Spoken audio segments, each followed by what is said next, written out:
So I've got something super interesting for us today.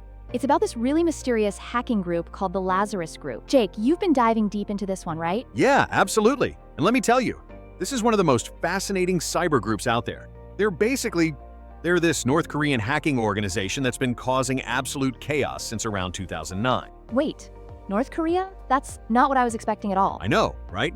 But here's the thing. They're actually believed to be run directly by the North Korean government. And get this, they've pulled off some of the biggest cyber heists in history. We're talking billions of dollars here. Oh, wow. So what kind of stuff have they actually done? Their first major attack was something called Operation Troy back in 2009. But they really made headlines in 2014 when they hit Sony Pictures. They stole unreleased movies, internal emails, employee information. It was a complete mess for Sony. That's wild. But I'm guessing they didn't stop there? Not even close. In 2016, they managed to steal $81 million from the Bangladesh bank.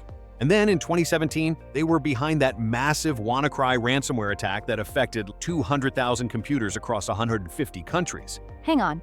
So they're just getting away with all of this? The thing is, they're really good at covering their tracks, but they've got this interesting setup. They've actually got two main units, Blue Noroff, which focuses on stealing money, and Ariel, which mainly targets South Korea. That's seriously concerning.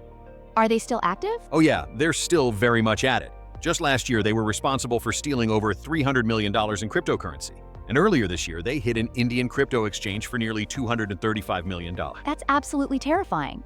How do they even find people to do this stuff? So here's where it gets really interesting. North Korea actually sends their best programmers to places like China for special training. They pick the brightest students from their universities and put them through this intense 6-year program focused entirely on hacking. This has been eye-opening, to say the least. Any final thoughts for our CyberTales listeners? Yeah, I think the biggest takeaway is that cyber threats aren't just coming from independent hackers anymore. We're dealing with state-sponsored groups that have serious resources and training behind them. And the Lazarus Group?